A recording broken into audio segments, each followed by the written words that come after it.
não dá para trabalhar com ele. Ela é muito difícil. Como é que a gente se reconhece, às vezes, como difícil no contexto? Feedback, né? Falta de caráter, não tem solução, né? Não tem solução. Eu ouvia isso muitas vezes, né? Quando eu tava no começo da minha carreira. Me traga a solução, não me traga problema. Cara, é muito mais difícil quando o teu par também é difícil. Isso. Porque muitas das vezes a gente tem um chefe que não é líder. Já tive conversas que alguns pares foi ótima, construtiva, e tivemos outras que foi fogo no parquinho. Porrada. Socorro. Soco, porrada e Não. bomba. Quem nunca teve um momento de explosão numa reunião? Eu, inclusive, aqui na preparação desses podcasts, tive que sair correndo para ir pro banheiro chorar. Nossa. No Não, momento pode falar. escroto. Esse tipo de líder, daqui pra frente, não vai ter mais espaço pra ele. E sempre justificavam, mas ele é assim, ele faz isso com todo mundo. Eu quero que se dane que ele faz isso com todo mundo.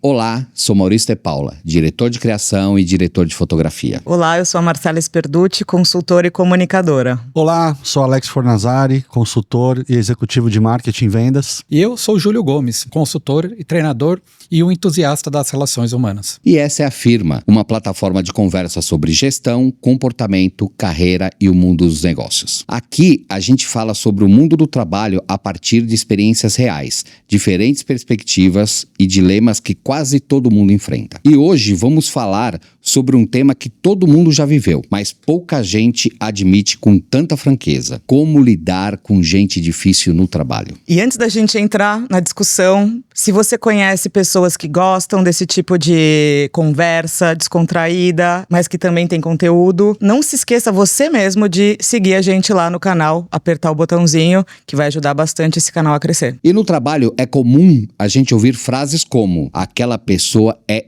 impossível, não dá para trabalhar com ele. Ela é muito difícil. Existem realmente pessoas difíceis ou existem relações difíceis? Eu acho...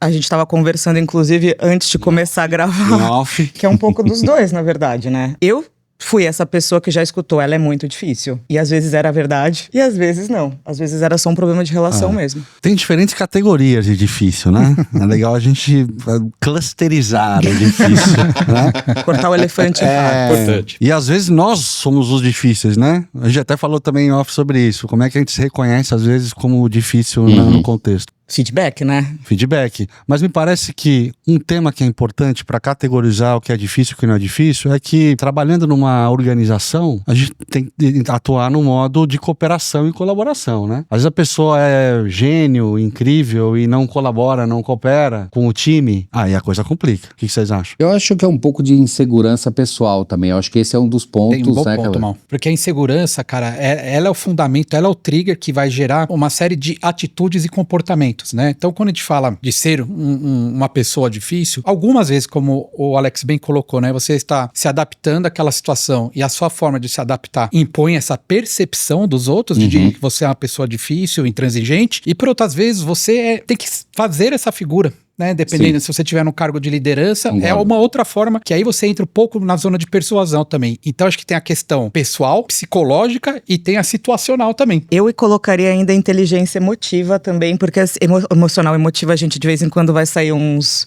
Vocês me corrigem aí, né? Mas enfim, por exemplo, pra mim, quando eu comecei a liderar times, era comunicação ruim, seja de alguns líderes que estavam passando, né, o bastão pra mim, seja também expectativas desalinhadas da minha parte. Também demorei para entender que escuta ativa, ler o ambiente, saber também como dosar. E daí sempre acabava, a Marcela tem problema de ira, né, de raiva no trabalho, vamos dar um coach para ela para ver se ela consegue desenvolver. Não, gente, de verdade, assim. E daí eu aprendi também que dá para ser assertivo, alinhando, sabendo com quem você tá falando, mas eu acho que, falta muito essa parte de entender melhor as pessoas. Todo mundo já chega etiquetando, é difícil. Só porque a comunicação às vezes não é a 100% fluida. Vou jogar uma pimenta na conversa. E o problema de falta de caráter, né? Esse é um problema sério, né? Às vezes o difícil, o famoso espalha-rodinha, é o cara que é mala, é o cara que vai te dar uma rasteira. Como é que a gente lida com esse tipo no ambiente de trabalho? Já enfrentaram muito esse tipo no ambiente de trabalho? Na minha opinião, assim, falta de caráter não tem solução, né? Não tem solução. Não. Infelizmente, é uma das coisas que a gente mais encontra hoje. Desde a questão do cara que te usa como escada, do cara que abusa dessa relação, vamos dizer assim, né? De poder de chefe e subordinado. Ele se coloca sempre numa situação que ele tem que ter vantagem em algo. E isso a gente vê a coisa crescendo de uma forma exponencial. Tem uma coisa interessante que você está trazendo, que é o agente difícil em cima, lateral ou abaixo, Sim. né? O que é mais difícil lidar com agente difícil? Em cima, no lateral ou abaixo? Eu acho que é difícil em todos os cantos. Me parece mais difícil em cima, talvez, né? Mas no final das contas, a gente tem que sempre partir da premissa de que o ambiente corporativo e a cartilha que trouxe a gente até aqui, ela estava muito baseada em performance. Então você tem alguns indicadores ali que levam à competição, né? E não à cooperação. Então há um descasamento, primeiro, na questão conceitual. Depois, na questão atitudinal, você vê que tem pessoas que reagem de formas distintas. Quando eu tô falando de trabalhar com pessoas difíceis, são as pessoas que têm, a gente fala do carreirista, sempre tem essa figura. Tem o outro que quer ser o colaborador, mas no ambiente onde as pessoas estão buscando performance. Então você tem a questão da cultura organizacional, a cultura corporativa, os seus valores, né? E o das pessoas que estão com vocês. E, cara, você ativa isso em diferentes momentos, em diferentes situações. Às vezes, para cima, você tem que ter um autocontrole, uma inteligência emocional muito alto. Você não vai levar problema pro seu superior. Eu ouvia isso muitas vezes, né? Quando eu tava no começo da minha carreira. Me traga a solução, não me traga problema. Cara, exatamente, cara. Isso aí eu devo ter ouvido 1000 vezes na minha carreira. Como também pra baixo, de vez de você colocar dessa forma, qual que é a maneira que você faz com que as pessoas tragam isso sem você ter que falar essa frase? Já entra um pouco no território da liderança. Você não precisa ser líder pra ter atitude de líder, né? Exatamente. E eu acho que hoje as pessoas, independente do nível que eu digo aqui, pessoal, você é um analista, um gerente, você tem que exercer algumas dessas habilidades de liderança para não ser um refém ou esperar isso, e de vez de contribuir, fazer a pergunta, me traga a solução.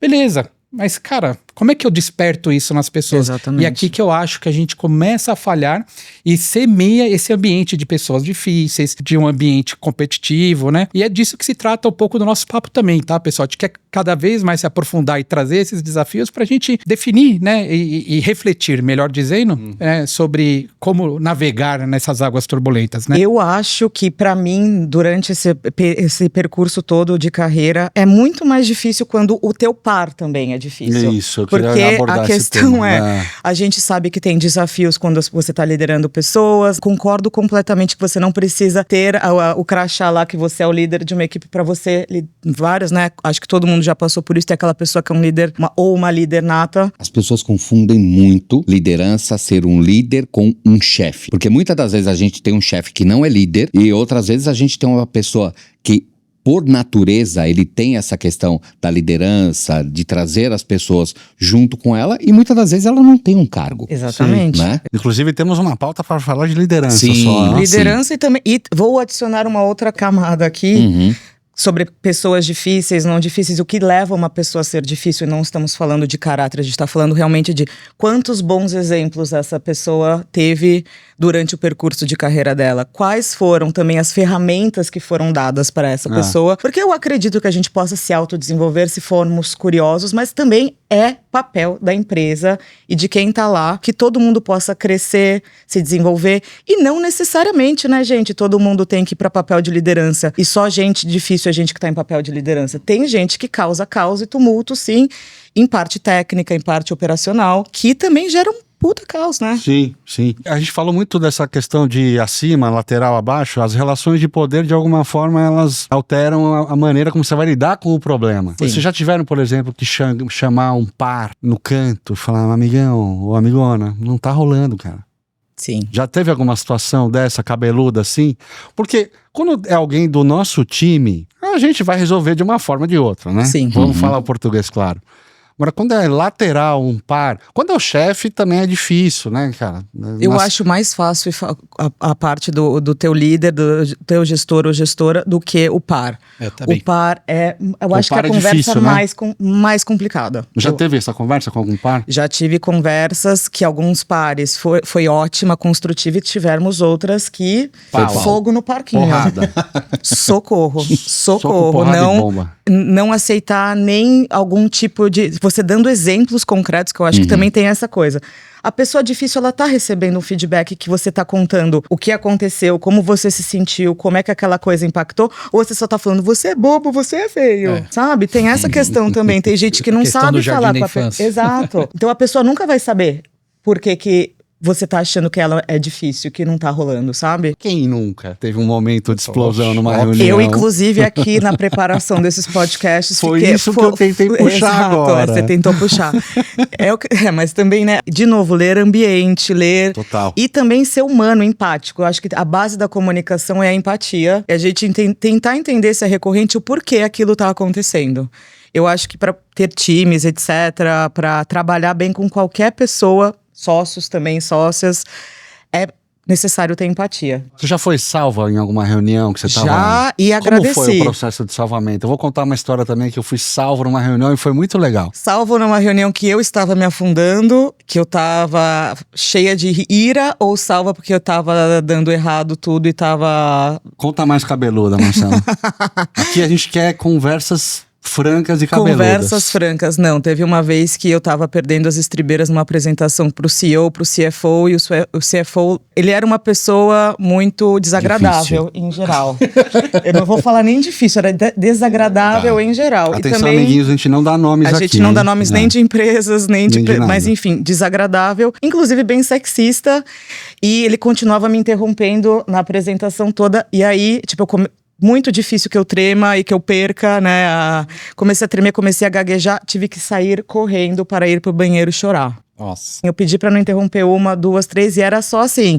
O CEO tava lá participando, tava dando tudo. O CFO, né? Então, foi horrível. A minha chefe, ex-chefe, estava lá. Ela pediu a pausa, ela foi atrás de mim no banheiro, me abraçou. Falou assim, você vai terminar essa reunião, vai dar tudo certo. Nossa, que legal a atitude dela, hein? O CEO, daí, né, todo mundo, não, vamos pegar uma pausa pro café. Ele bateu a mão nas minhas costas, já falou assim, é tudo treinamento, vai dar tudo certo. Ele faz isso com todo mundo. Ele tava testando. Não, ele só eu não vou usar essa palavra, vai ter pi no momento escroto.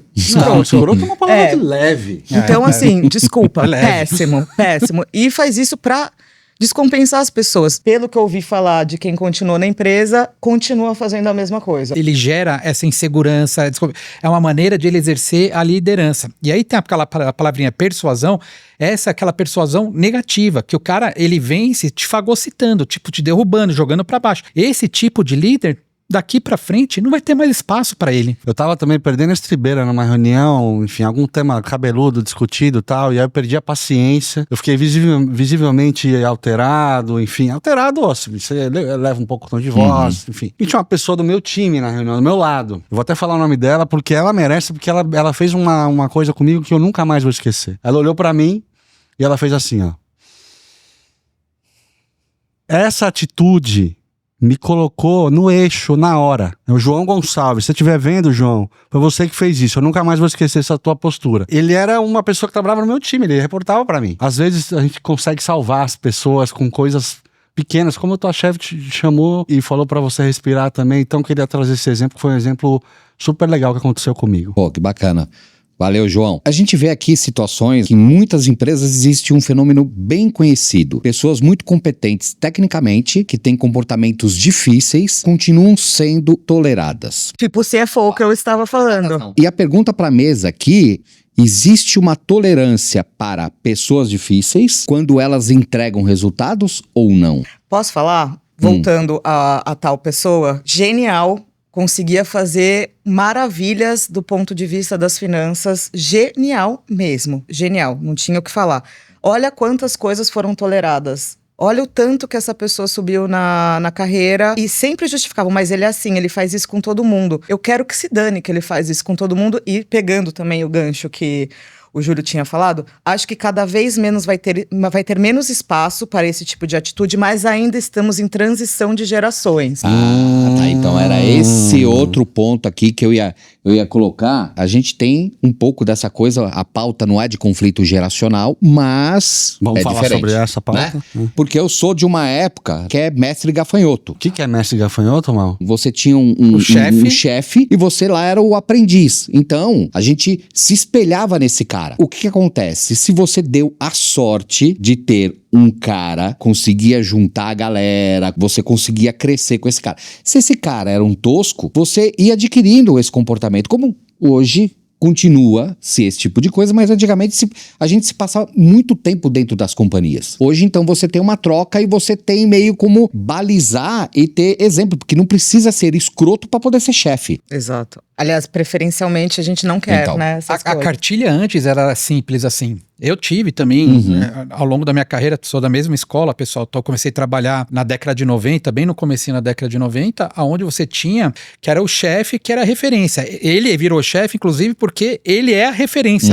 Hoje ainda, que ainda as empresas, as pessoas têm que aguentar ou acabam aceitando, é o resultado. O resultado é a nota de corte. Você pode ser o cara mais cuzão que tiver, se você estiver entregando, se você conseguir contribuir no bottom line ali, você vai continuar sobrevivendo. Mas não vai muito longe, porque hoje sozinho, realmente você não vai conseguir as metas e bater tudo o que você tem que fazer e principalmente movimentar as pessoas. Mas eu acho que o ponto mais crítico aqui, pessoal, no final das contas, as pessoas difíceis, de novo, elas estão reagindo a uma situação e reagindo a um ambiente. Elas incorporam isso como uma fórmula para se exercer. Mas como que a gente faz, né? Olhando para todo mundo dentro de uma organização para mapear esses diferentes estilos. E eu tenho trabalhado isso nos últimos 10 anos, até desenvolvi um diagnóstico de competência que tem ajudado a gente a identificar essas pessoas que realmente são difíceis, cara, e captura.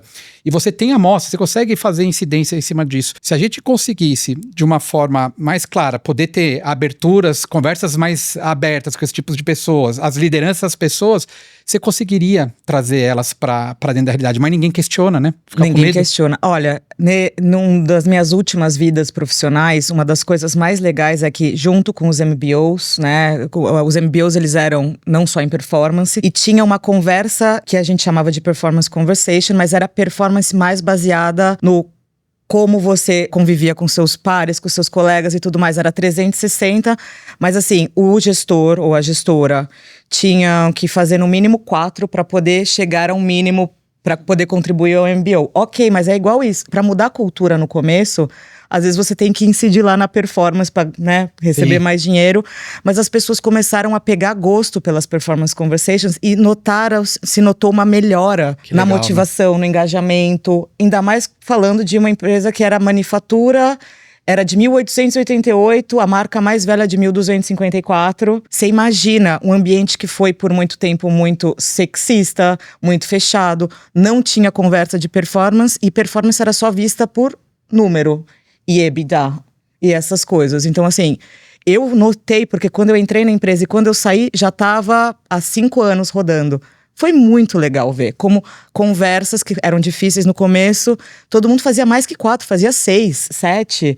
Era muito, olha foi que uma legal, coisa muito pessoal. legal. Agora já entrou num território de que, cara, olhando o copo cheio, né? Olhando o caminho da luz, né? Como é que a gente navega e transita num ambiente corporativo onde existem essas pessoas, essas situações? E que exemplo bacana esse, hein? A gente tem essa coisa da cultura da performance a qualquer custo. Como, ao mesmo tempo, a gente ser líder e como lidar com essas pessoas, com essas dificuldades. Me parece também que, clusterizando mais uma vez esses problemas, se a pessoa está numa função um pouco mais especialista, talvez a organização tenha uma tolerância maior à dificuldade de trabalhar com ela, porque ela é especialista no assunto e ela consegue performar de maneira individual.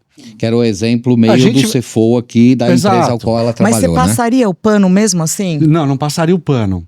Mas esse problema é um problema que ele vira muito crítico numa posição de liderança, onde tem que negociar com outras áreas, tem que fazer uma interlocução produtiva com outras áreas. Eu vi um estudo, eu não preciso retomar aqui para ver esse número, mas o que vale a pena? Você manter um high performer especialista que desagrega o time ou vale a pena ter o custo, a penalidade de desligar essa pessoa, perder o histórico, perder o talento dela no que ela é boa, na especialidade dela, e voltar a agregar o time. Porque no final do dia também, esse cara tá dando um exemplo ruim, né, no grupo. Ai, mas posso falar? Eu falando assim, do meu papo, de novo voltando pra empatia e tentar entender, porque, de novo, quase tudo tem salvação, eu acho, das pessoas difíceis. Alivia.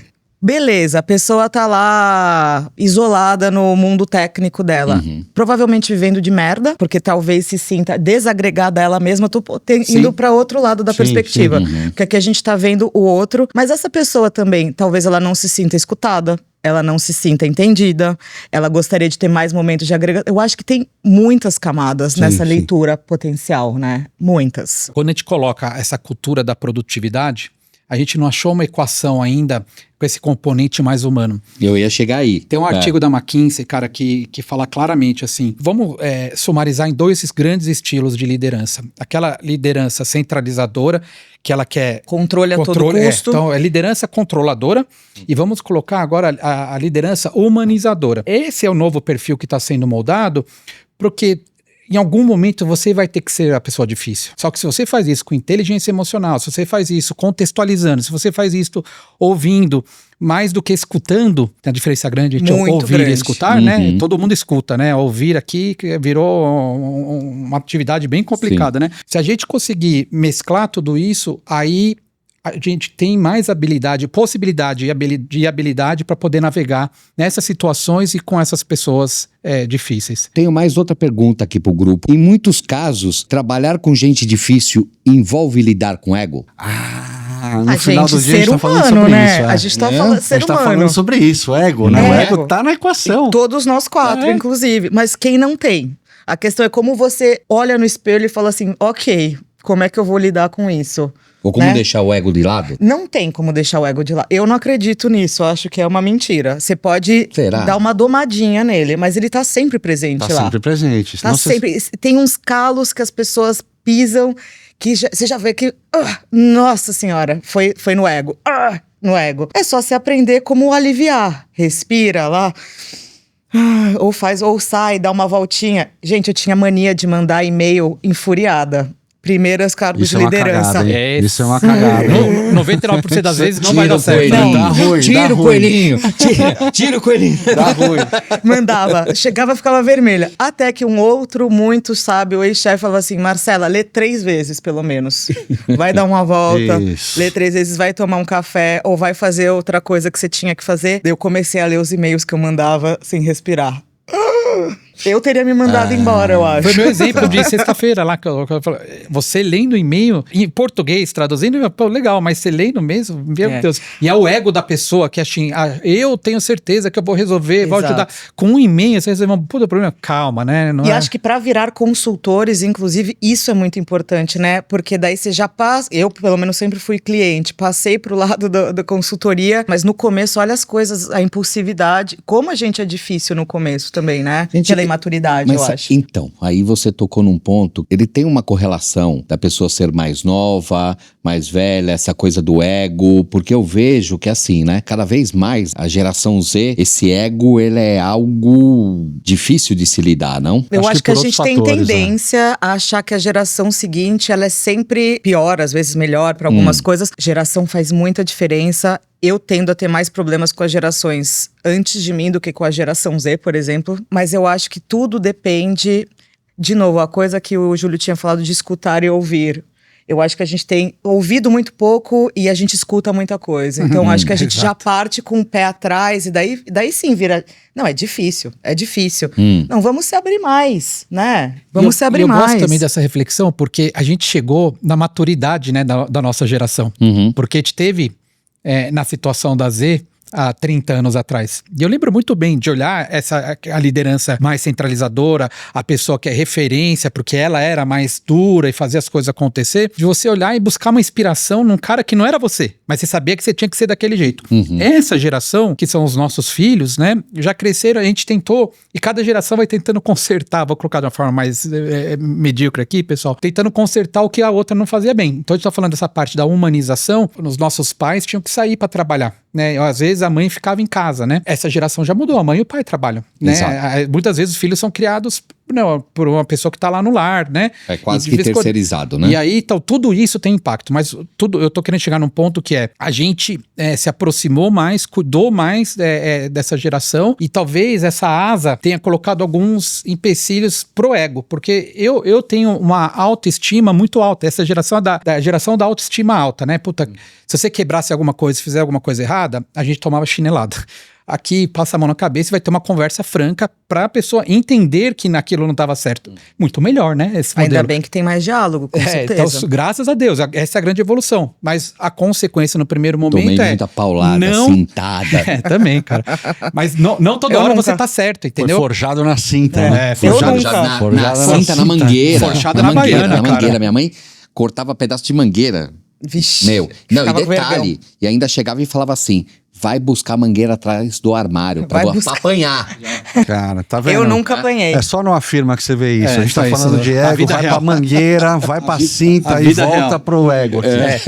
Mas vou voltar pro ego por conta disso mesmo. Então, nosso estilo de educação moldou a nossa geração, e o que nós estamos moldando é isso que a gente tá criticando.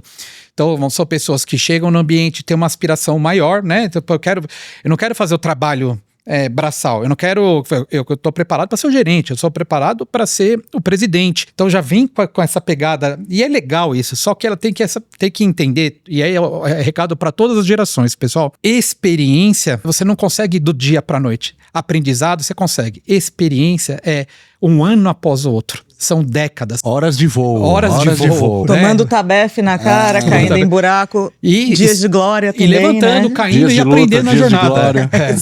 Então é isso. A gente tá olhando para essa geração, tem muitos pontos bons, né? Mas na questão profissional, que tá todo mundo questionando da nossa idade, é isso. Foquem na experiência. Peguem aquele momento, aquele cargo, aquele desafio e vá escrevendo a sua história, né? Vai errando sozinho, aprenda, porque isso vai ser o seu principal capital, né, quando você tiver 40, 50 anos de idade. Então não deixe de viver cada momento da sua carreira, não precisa sair pulando. Ter coragem de se olhar e falar assim, puta, eu tô sendo difícil mesmo.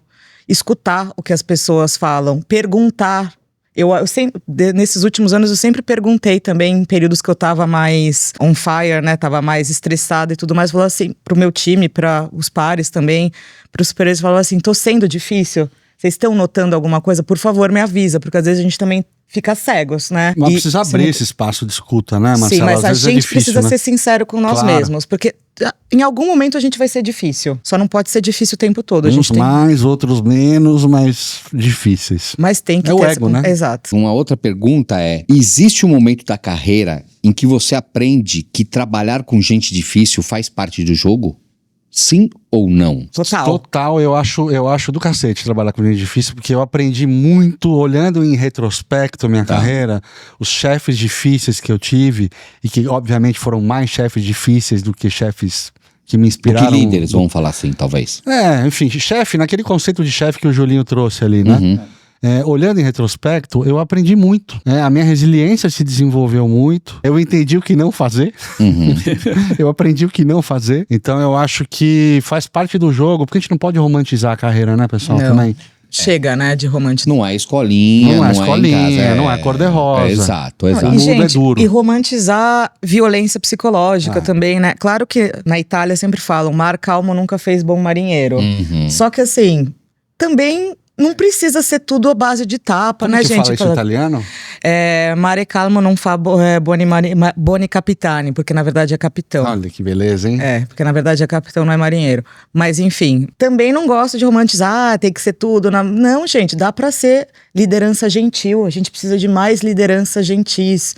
Que tá tudo bem ter emoção, tá tudo bem. Não é na base da porrada. Eu gosto muito do ponto de vista do Alex, que as pessoas difíceis são momentos importantes na sua carreira quando você encontrá-las para você se forjar. Porque se está te incomodando, uma reflexão tem que ser gerada em você. Se está sendo questionado, alguma coisa você tem que refletir e olhar para dentro de você. Então essa questão da inteligência emocional e do autoconhecimento, principalmente, vai permitir você navegar de novo essas águas turbulentas ou não, para forjar caminhos, porque ao longo da sua carreira e ao longo dos desafios que a gente vai vivendo, da vida pessoal também, vão existir esses momentos e essas pessoas pessoas. E quanto mais você souber explorar esses momentos, né, mais fácil vai ficando para frente. E maior a chance tem de você avançar rumo a papéis e responsabilidades mais altos dentro da sua empresa, porque isso vai te permitir a trabalhar com diferentes perfis de pessoas que no mundo corporativo não é todo mundo igual, né? Cada um tem um comportamento, ainda uma bem atitude, que não é todo mundo igual, né? Senão não ia ter nenhuma riqueza, né, de trocas. São as horas de voo que a gente falou, né? Tu vai ter que aprender a voar na chuva, na tempestade também, amigão.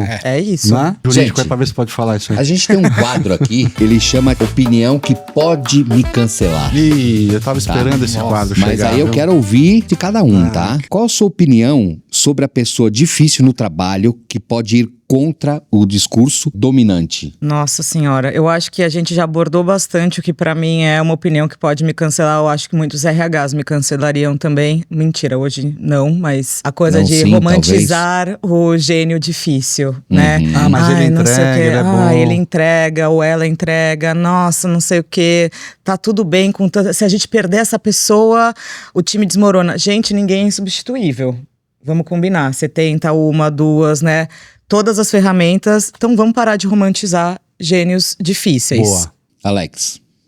Eu tô pensando aqui, vai pro joga pro Julinho. Julinho. Essa questão de aceitar e estabelecer que determinado tipo de atitude, né, que são essas que causam mal-estar, né, que fazem com que a gente perceba que as pessoas são difíceis, se elas forem recorrentes mesmo, acho que nos dias de hoje, um papel que perdeu muito do protagonismo nas discussões desse tipo de situações, né, das pessoas difíceis, é o RH. Eu ainda sou de uma época que existiam reuniões entre gerentes, diretores, e que se tratava também do comportamento das pessoas, né? Das atitudes. As empresas ainda têm alguns dos ciclos no ano onde a gente vai falar sobre as pessoas, como você chegou no resultado, mas se você não identificar, isso vai como se fosse gerando um câncer dentro da organização e vai gerando mais pessoas descontentes e pode gerar um cancelamento mesmo, né? Porque fala, caramba, todo mundo fala que é difícil trabalhar com esse cara. E ninguém quer trabalhar num ambiente assim. Então, uma pessoa vai infectar 10, 20,